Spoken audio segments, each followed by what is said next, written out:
I have the privilege of serving as the Regional Director for the Anti-Defamation League's Pacific Northwest region. I want to thank you so much for everybody for joining us today on this really meaningful and important program called Allyship in Action. Before I introduce Governor Gary Locke, I want to particularly thank all of our wonderful community partners who co-hosted this program and helped us to bring in so many wonderful participants today. I'm going to read this long list real quick, and then I will introduce Governor Locke. I want to particularly thank the ACLU of Alaska, the Alaska Public Interest Research Group, Anchorage Equal Rights Commission, the Chief Seattle Club, the Faith Action Network, the Greater Seattle Business Association, the Jewish Community Relations Council of Greater Seattle, the Japanese American Citizens League Seattle chapter, Jewish Family Services of Seattle, the Jewish Federation of Greater Portland, the Latino Civic Alliance, OCA, Greater Seattle, the Oregon Jewish Museum and Center for Holocaust Education, Seattle Indies, Together Washington, Spokane Human Rights Network, the Urban League of Metropolitan Seattle, the Wathma Center for Human Rights in Boise, Welcoming Anchorage, and YWCA Alaska. Quite a lot of organizations. We're grateful for your partnership and support. We are so honored to be joined today by Governor Gary Locke. I'm going to introduce him before he offers some opening thoughts today. Since June 2020, Governor Gary Locke has served as the interim president of Bellevue College. Governor Locke is the first Chinese American to be elected governor in United States history and the first Asian American governor on the mainland. In his 2 terms as governor, Washington was ranked as one of America's 4 best managed states. During the Obama administration, Governor Locke served as U.S. Secretary of Commerce and most recently as U.S. Ambassador to China. Governor Locke attended Yale University, graduating with a bachelor's degree in political science and received his law degree from Boston University.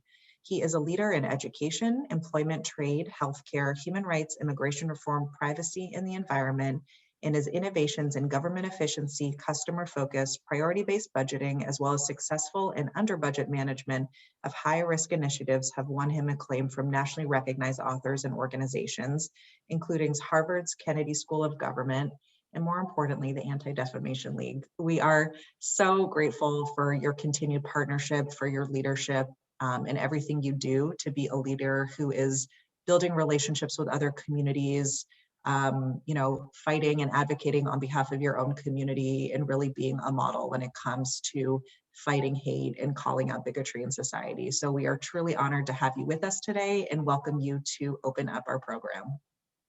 Well, thanks a lot, Mary, and it's really a pleasure to be part of this program. And it's fantastic that the Anti-Defamation League of the Pacific Northwest is hosting this event. Brought together by the tragic events last week, March 16, the killing of 8 people in Atlanta, and of course now just last night the bloodshed in Boulder, Colorado. But I want to thank the Anti-Defamation League, the ADL, for bringing together so many groups from the entire Pacific Northwest, all the way from Alaska to Montana, Eastern Washington, Idaho, and Oregon. And that there are so many groups involved, spanning so many different civil rights organizations and organizations of color and marginalized communities, from Latinx, Asian American, African American, and LGBTQ communities. So thank you for the great work that the ADL is doing and has always done. And that's what I really want to talk about. I mean, yes, this event, this allyship in action is prompted by the hate crimes in Atlanta. But it really just exposes the fact that America really has a huge, long, deep-seated problem of racism and oppression against people of color and different lifestyles and different religious backgrounds. And the ADL has always been there for so many other organizations, not just on behalf of Jewish Americans, but for so many other groups. The civil rights movement of the 60s, standing up against hatred and bigotry in terms of the comments and exclusionary policies toward Asian Americans, as well as Latinos, and certainly African Americans. And that type of vigilance on behalf of civil rights, calling out bigotry wherever it is targeted, to whomever it is targeted, is something that all of us have to be involved in. You know, it was some of the early court cases striking down discrimination and against African Americans were based on Supreme Court decisions that were brought by Asian Americans in the late 1800s.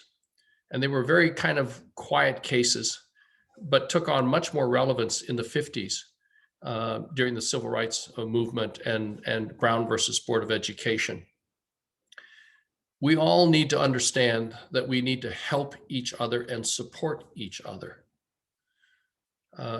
Quite frankly, too many people in certain parts of the Asian American community feel that they have advanced so far that, you know, they don't need to be supporting things like affirmative action, and are in fact challenging policies that would help promote greater equality for other ethnic groups and racial groups.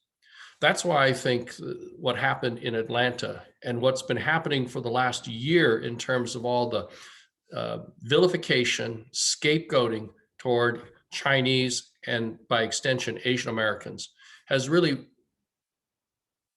woken many of the Asian Americans into action and understanding that America has deep-seated issues of racism, systemic racism and discrimination, and that even if groups think that they have made several steps forward, that there are always steps backwards, and that the fight for civil rights, civil liberties, the fight against discrimination and hatred, against bigotry is a never-ending battle. And organizations like ADL have always been there and are needed more than ever. And so I just want to thank ADL and Mary and her entire team for bringing us all together to really focus on what we can all do together collectively to advance understanding, to condemn hatred, violence, and bigotry, to stamp out the systemic racism that exists in so many different ways throughout our society. We got a great program with Thu Nguyen of the OCA National Organization speaking later on, and I know that Scotty and Kendall of the Pacific Northwest ADL will be hosting some workshops as well. So I really want to thank everybody. We got some over 250, almost 270 people participating in this call to action, this allyship in action. And thanks to the ADL for bringing us all together. Badly needed, badly needed. Things only seem to be getting worse. And we need leadership, national voices, but also local voices in every community, speaking out, standing tall, and calling out racism, and really trying to move our country and our communities forward. So thank you very much and have a great conference. Thank you so much, Governor Locke. We're really honored to be with you today. And I would like to introduce my wonderful colleagues, Kendall Kosai and Scotty Nash, our Associate Regional Director and our Director of Education at ADL's Pacific Northwest office, who will tell you a little bit more about our organization, our mission, and really show you what allyship in action looks today with a training. So with that, Kendall and Scotty, please take it away. Good afternoon, everyone. My name is Kendall Kosai, and as Miri mentioned, I'm the Associate Regional Director for the ADL Pacific Northwest region. I am joining you today to talk about allyship in action. And the last week has been a very difficult and emotional week for the Asian American and Pacific Islander community. And so, you know, I truly appreciate you being here, and I truly appreciate Governor Locke giving the opening remarks today, and then obviously my former colleague Thu Nguyen, who we're going to hear from later, joining us as well. So, and then I'm going to toss it over to Scotty for herself to introduce herself. Kendall, thank you, Governor Locke. It's been a pleasure to work with you at Bellevue College, and thank you, Mary, for leading such a wonderful and dynamic team. Kendall and I are super excited to be working together with you today on Allyship in Action. My name is Scotty Nash, and I'm the Education Director for the ADL Pacific Northwest, and I'm looking forward to our work today. So Kendall, why don't you get us started? Awesome. So I'm going to share my screen. And so again, thank you to all the co-sponsors for being such a great supporter of the community and in our work in fighting hate in the Pacific Northwest. So before we get started, I wanted to do a land acknowledgement. We want to acknowledge that the land that we gather on for this event is on the traditional land of the Duwamish, Muckleshoot, and Salish Coast peoples, past and present. And we honor that with gratitude of the land itself and the people who have stewarded it throughout the generations. And there's a little link at the bottom if you want to know a little bit more about what land acknowledgement is. Quickly about the ADL Pacific Northwest and ADL in general. Our mission is a dual mission. We're founded in 1913 to stop the defamation of the Jewish people, but also to secure fair and just treatment for everyone. And so really that means working across communities to ensure that hate has no place in our communities. What I wanted to do is I wanted to start with a video to provide context in the moment that we're in. Governor Locke spoke about, a little bit about what's happened over the last week or so in tragedy. But I think this video is for those who have not been keeping up with the news or are not glued to, the Washington Post 24/7. This is a great precursor to our conversation today. So I'm going to play this video for us all.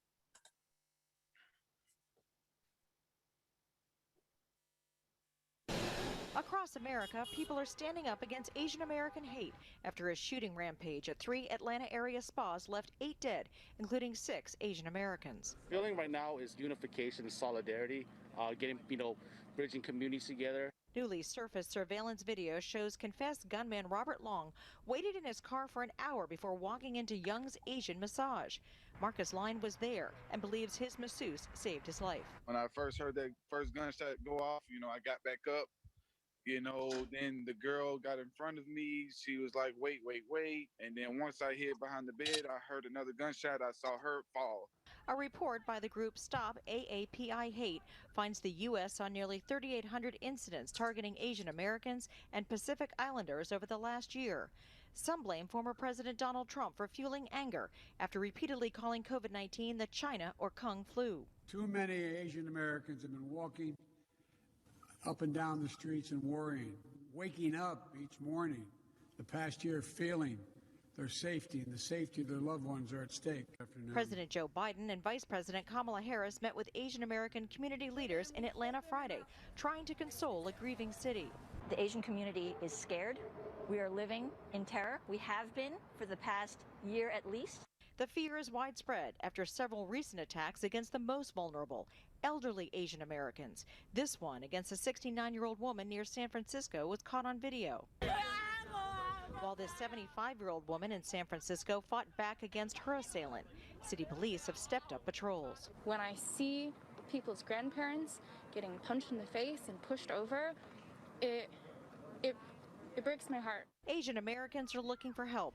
President Biden is urging Congress to pass the COVID-19 Hate Crimes Act, which would fast-track federal investigations of hate crimes, while calling on all Americans to stand up to bigotry. Jennifer Johnson, Global News, Washington. So that video is obviously very, very distressing. There's a lot of really distressing images in it. And,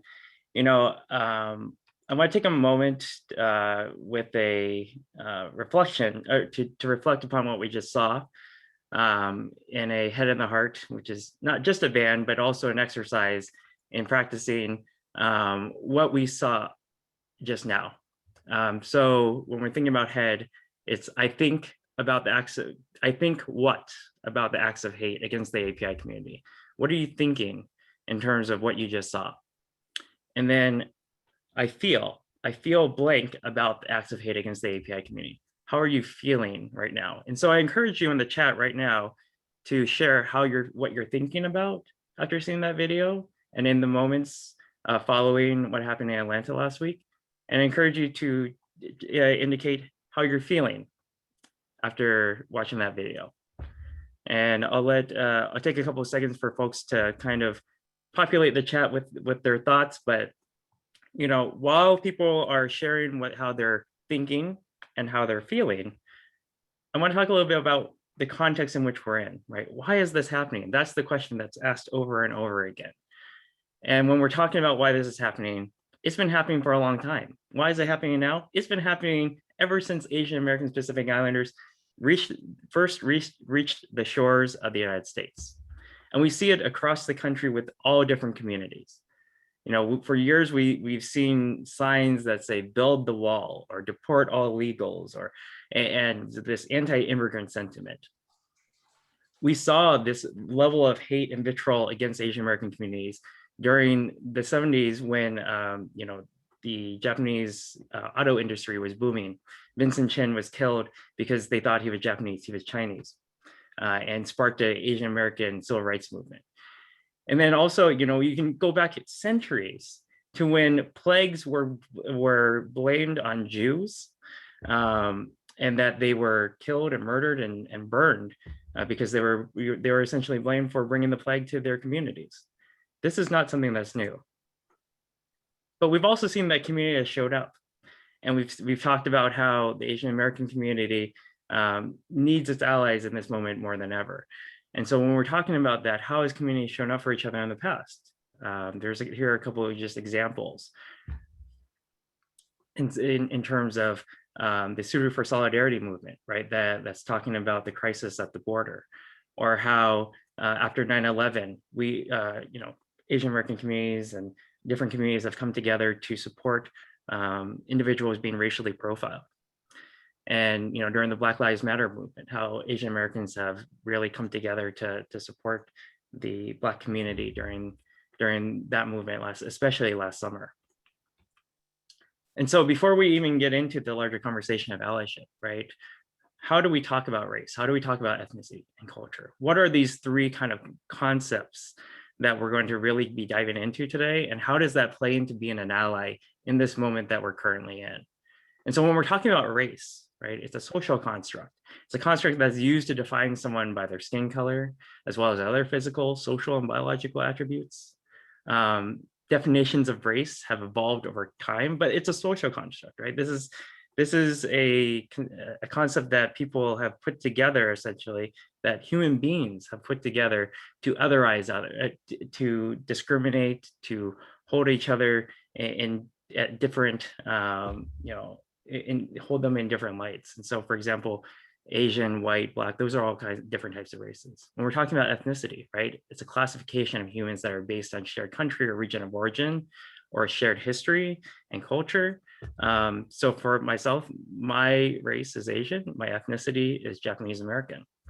And then culture are things like customs and traditions and norms expressed by a group of people. So I think this is important to put out there at the very beginning, because I think this kind of really gets to the heart of what is happening today, and I'm hoping that it sets a good foundation.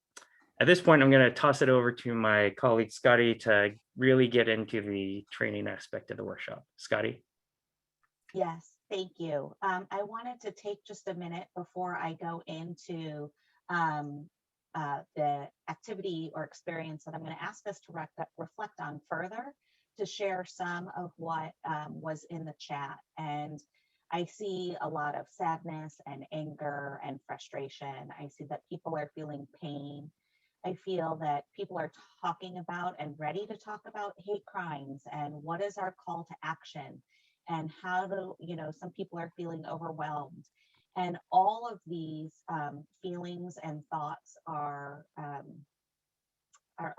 completely valid and appropriate during this time.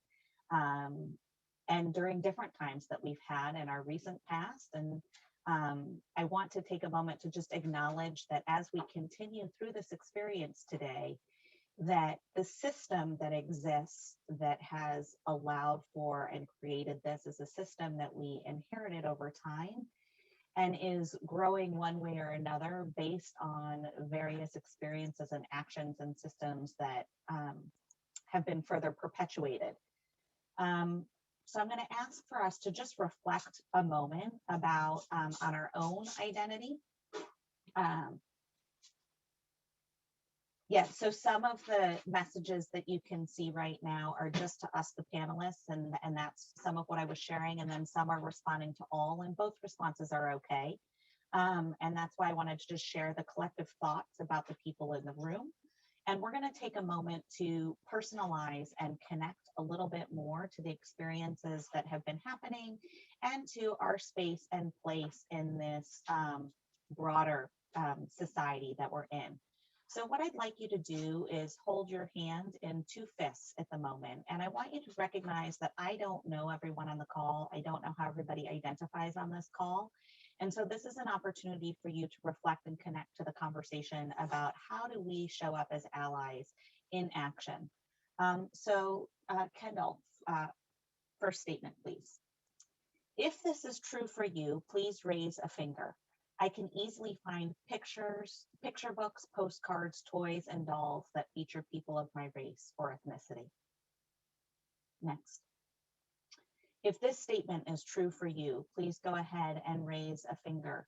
I can turn on the television or go to the movies and see people of my race or ethnicity widely represented in terms of professions, educational levels, and lifestyles. Go ahead. I can be fairly certain that my neighbors will be neutral or pleasant toward me. I can go into a grocery store, supermarket, and find the staple foods that fit with my ethnic or cultural traditions. I can do well in a challenging situation without being perceived as a credit to my race or as an exception to the rule. I can be certain that my children will be given curricular materials that include the perspectives of my group in the success of the US story. Next. I'm never asked or expected to speak for all the people of my racial or ethnic group.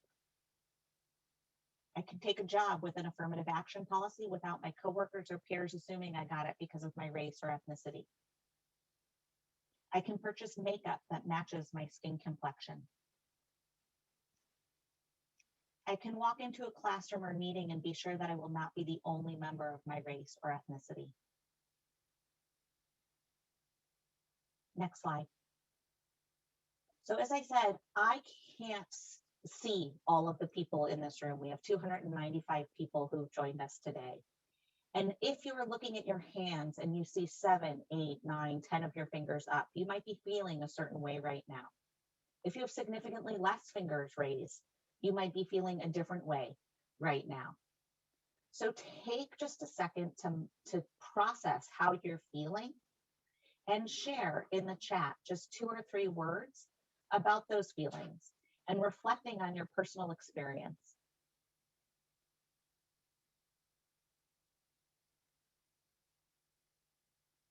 So take just a minute.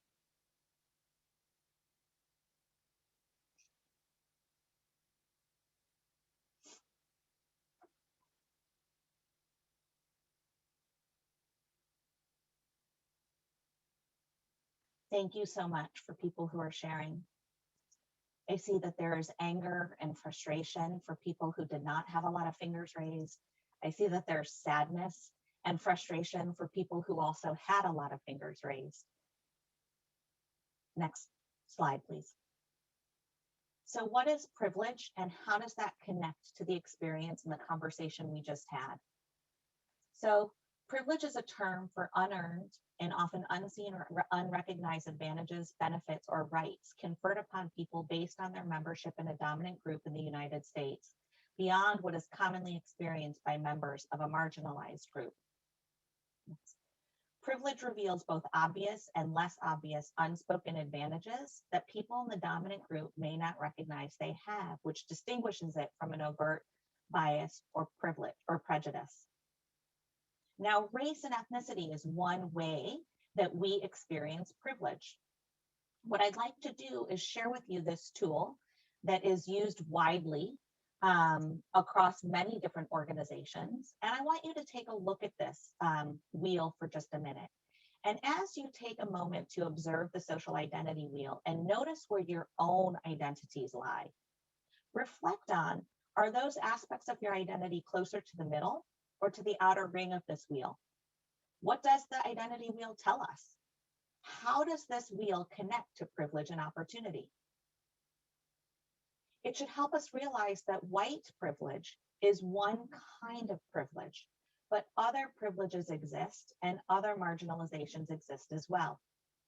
So as you reflect on this wheel and think about your race, your gender, your abilities, your religion, your age, your class, I want you to think about how they are more or less keenly felt in different social contexts and in different social environments.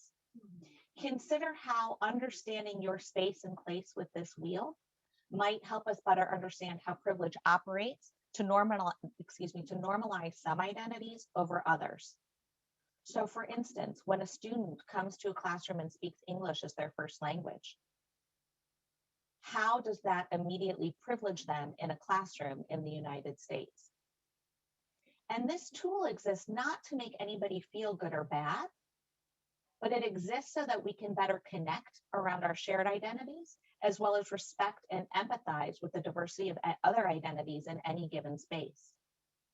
I think it is super important that we understand that many of these identities are identities that we're born with. We don't have a choice about. And that is why it is important not to value them as good or bad, but to understand how they further help us consider who we are and how we show up in any given space, both as individuals, but then potentially as an ally. So take just a minute, and what I want you to do is process, and so many of you are sharing such thoughtful comments in the chat that I actually would like to just read a couple of reflections before I move on. I think that it's important that people are talking about the idea that we have many pieces of the wheel where we hold privilege. And how do we balance that with the places in the wheel that we don't own the privilege? How do we look at our children? How do we engage our children in feeling proud about all aspects of their identity? So I really appreciate the reflections that are being shared with us. So now that we know that we all hold different aspects of privilege and identity, some of which we can control and some of which we were born with, what I would like to do is say, what do we do now in terms of how do we use privilege to become a better ally? Now that we know what we know, what can we do? So Kendall, I think we were going to quickly launch a poll at this point. Indeed. So poll is being launched now. Okay. Have you ever acted as an ally? Think back to your moments, your experiences of time. Have you ever acted as an ally? And it's appropriate to put that you're unsure. We're going to define shortly what we all think an ally is. Have you ever wished you've acted as an ally and didn't?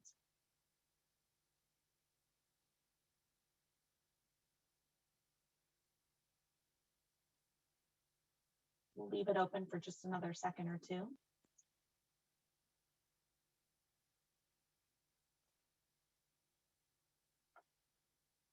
All right, I'm really feeling excited and proud and amazed by the number of people who are using ally as an action.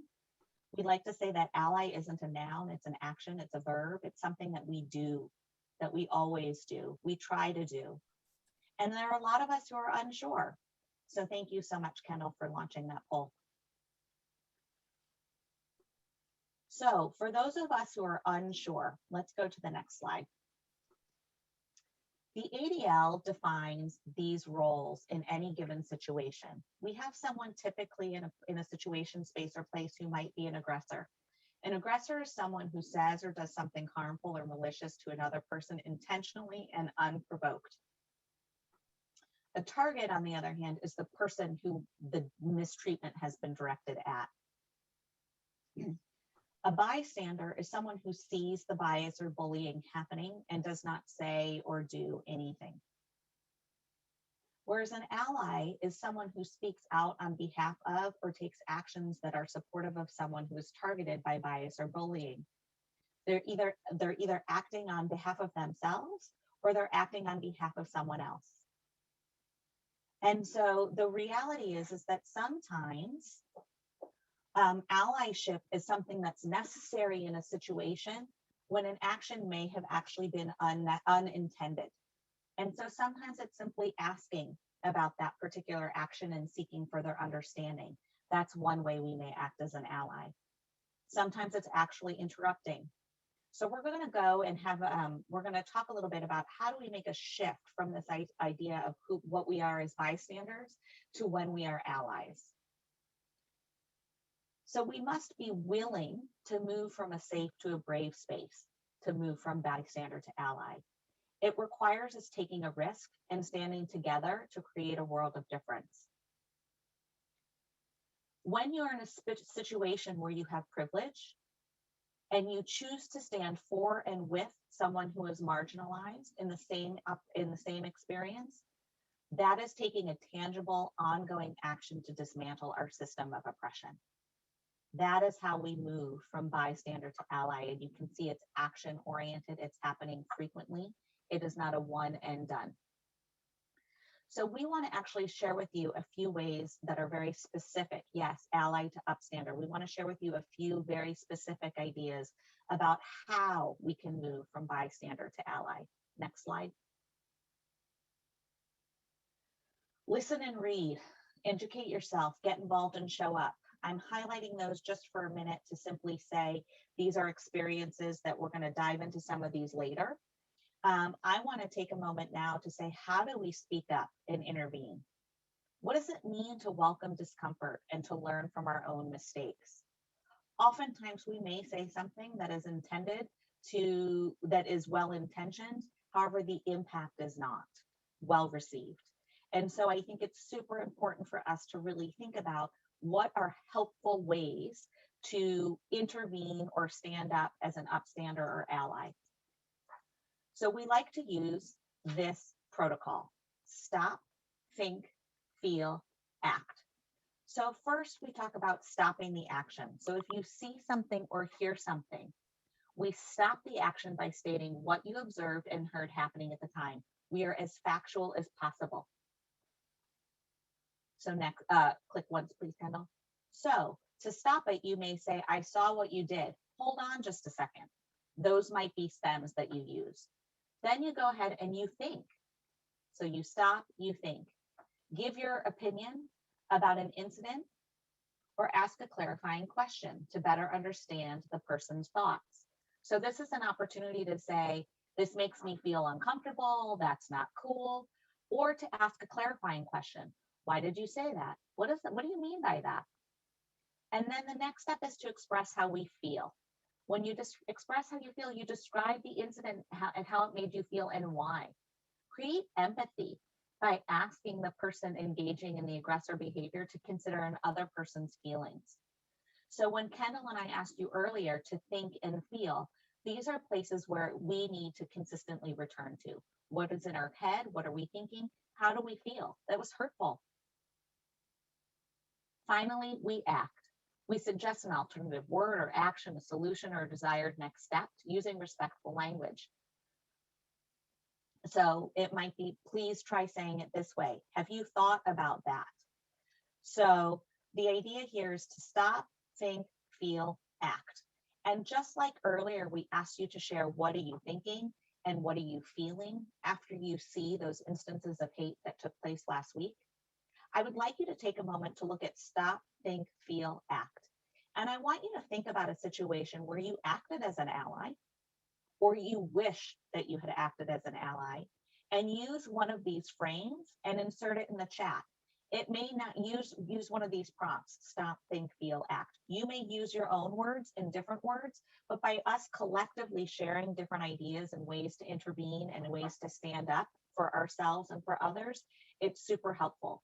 So please put into the chat a sentence stem that connects to stop, think, feel, or act. Yeah, that's, so go ahead and put a response to stop, think, feel, act. If you were to see or hear a situation that makes you feel uncomfortable, how do we move from bystander to upstander? What are some of those sentence frames you can use?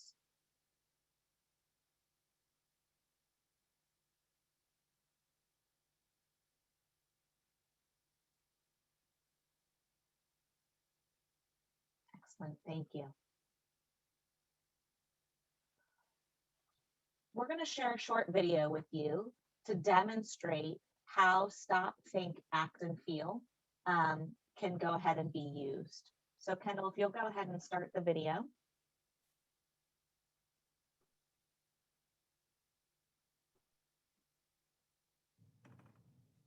Oh, this isn't fair. It's two of you and one of me. Oh, so we know exactly how this will play out, don't we?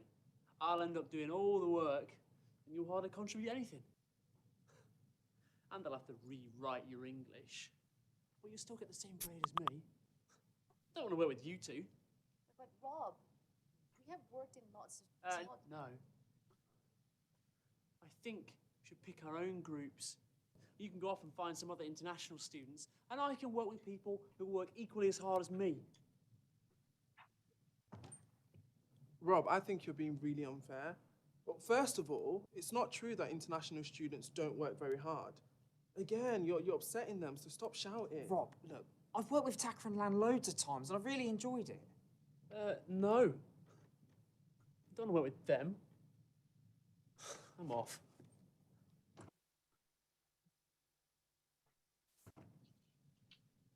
Sorry. Rob was wrong to shout at you. It's okay. I understand. It's difficult to work with people who are familiar with different languages. We don't mind. We'll find another group. Yeah, it is just easier, Caleb. It may be easier for some people, but it isn't fair that you have to be shouted at and excluded like this. Also, I think Rob's going to find it difficult when he goes to work and realises that he has to work with people from other areas of the world. Well, that's his lookout. Let's go and see Dr. Jackson, the tutor, and see if she can help, yeah? Yeah. It's okay, it's okay. Oh, Dr. Jackson, do you have a minute?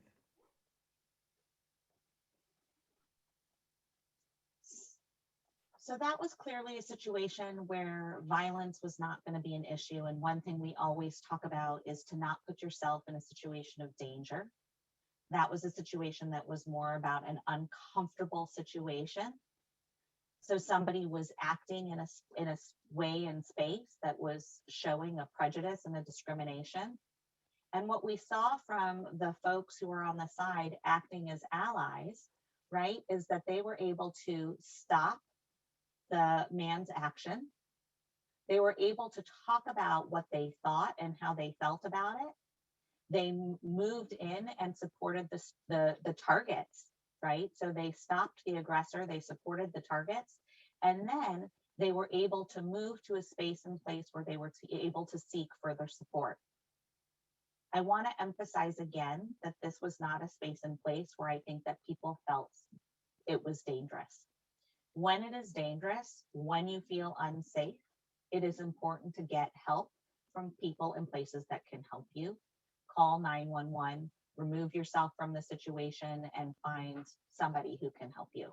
So I want to express that when we want to speak up, intervene, and be uncomfortable, it doesn't mean to be unsafe. So thank you so much for sharing your thoughts so far. I'm going to turn it over to Kendall to talk about a few more ways we can be allies. Thanks, Kendall. Sure, absolutely. Thanks, Scotty. So, I mean, you saw this list a little bit earlier. And so Scotty talked a little bit about show up, speak up, interviewing, welcome discomfort.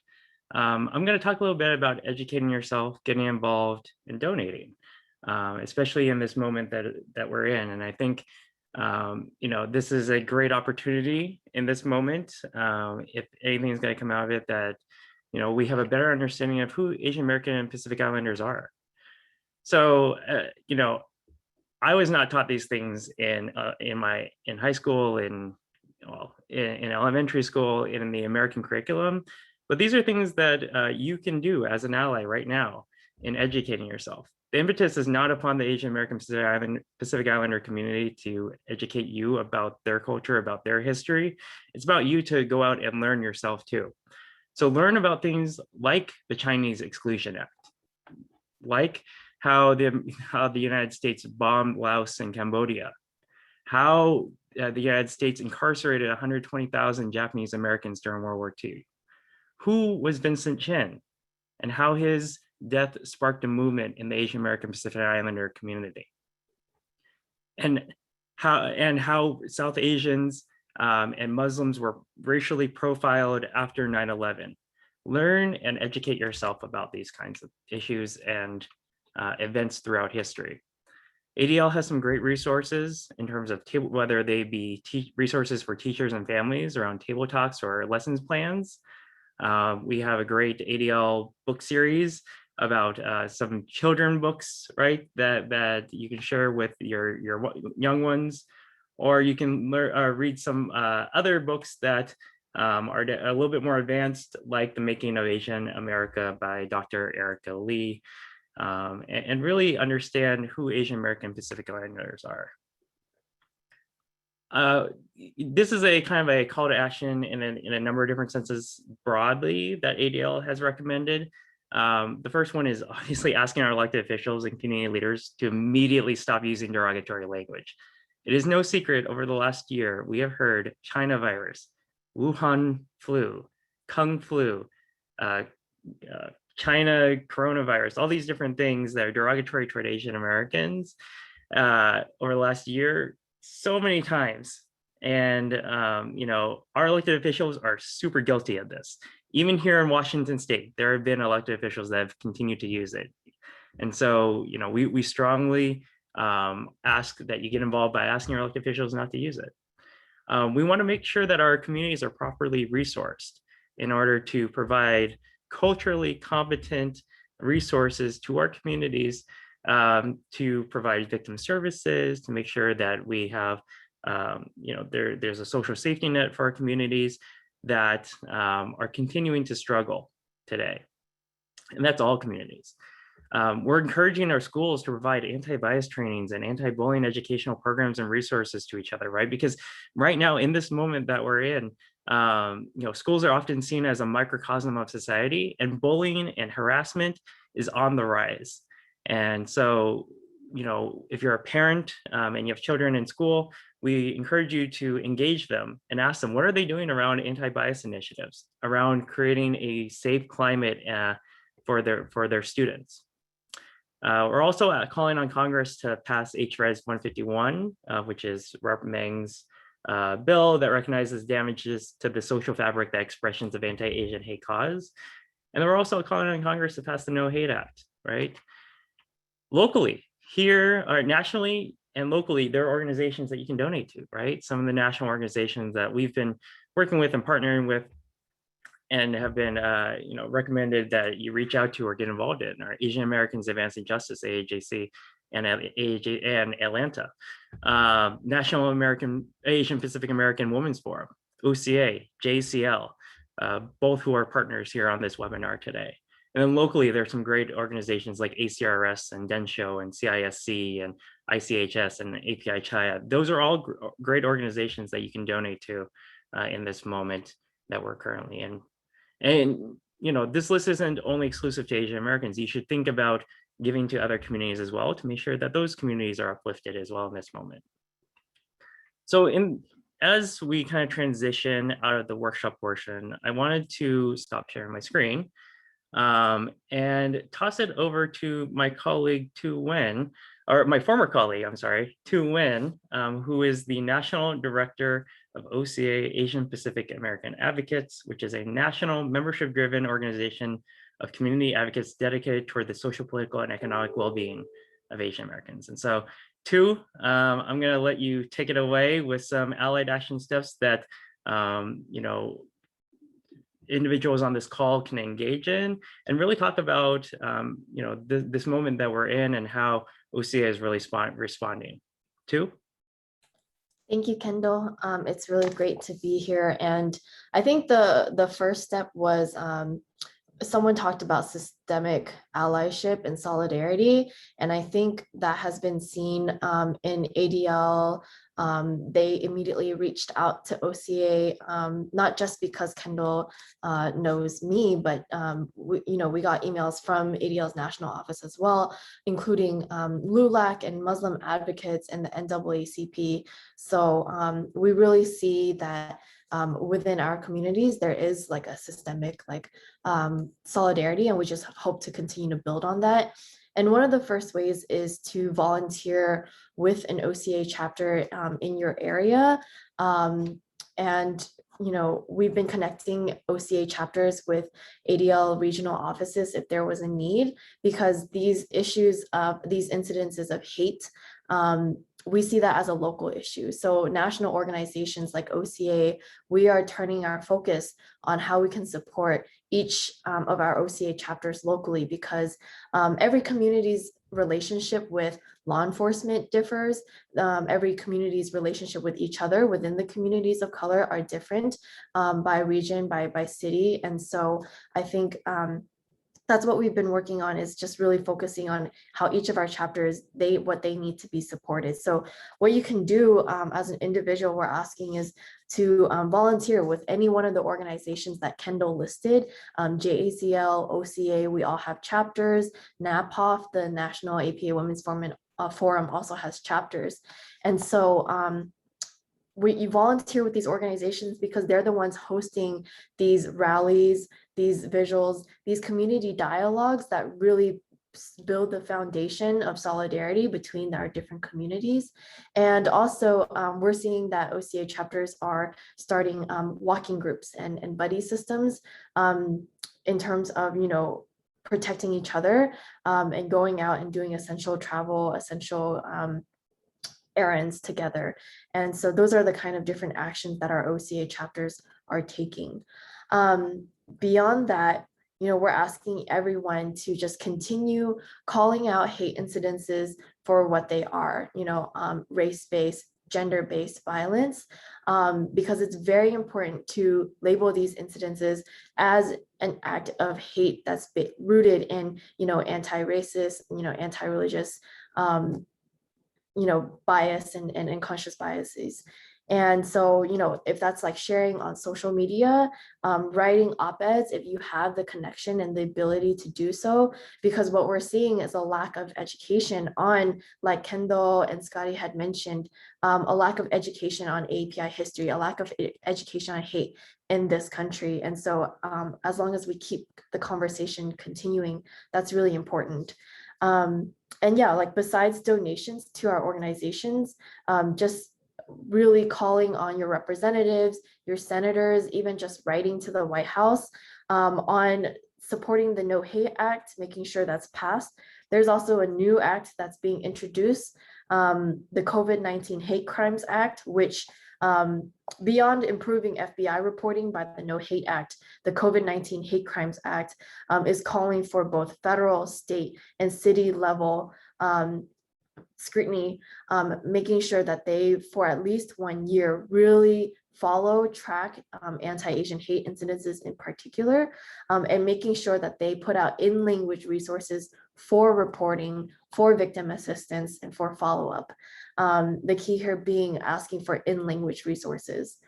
We're also asking the Biden administration to commit $100 million to community organizations, grassroots organizations who are providing support for victims, and $200 million from federal resources to go into departments like the different DOJ bureaus that follow up with victims or follow up with reporting, and have in-language resources as well. And I think we got kind of a training on how to be a good upstander or ally when you witness hate. And so for all of you on this call, encourage your friends and family to attend other trainings. There's lots of trainings out there. It doesn't matter which one you attend, as long as you're getting yourself equipped with the tools and these, helpful tidbits and reminders on what you can do, how you can react when you witness a hate incident. That's really important. And the last thing is, where does the funding go? Some of you may wonder, when you donate to OCA. And for us, besides responding locally with our chapters, we're really working on getting API history curriculum in K through 12 schools, because when you're thinking about it from a systemic approach, it's just education, right? And so we need to get folks educated. We think that starts with K through 12 education. And so that's kind of what we're doing and what we offer. Kendall? Thank you too. And we really appreciate you being here and all the work that you're doing in the Asian American Pacific Islander community. I wanted to take if you're willing to stick around, there's some questions that have been percolating either in the chat or in the question and answer box. And we'll love to also get your thoughts on some of the things that have been kind of like, hitting the chat here. So a question that was asked a little bit ago was, how do we act as allies in a systemic way rather than just intersectionality, and be willing to absorb different kinds of risk, not necessarily violence, but to our status / place in our work, religious groups, etc. So I think that's a really, really good question that was brought up in the chat that I'd like to address.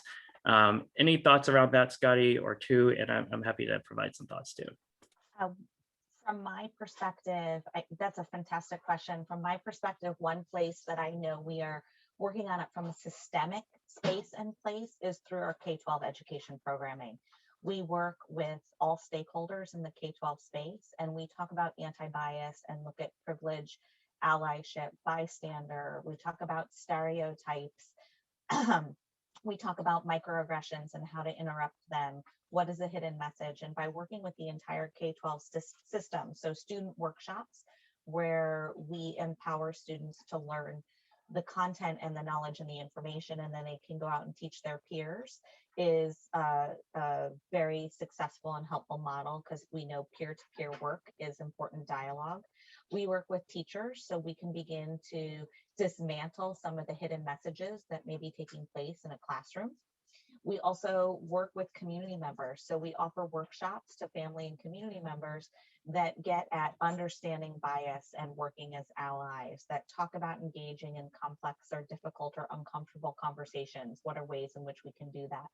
So from the work that I do, one of the systemic pieces is certainly approaching it from the K-12 entire stakeholder lens. But I know Kendall and Thu, you have other ways as well.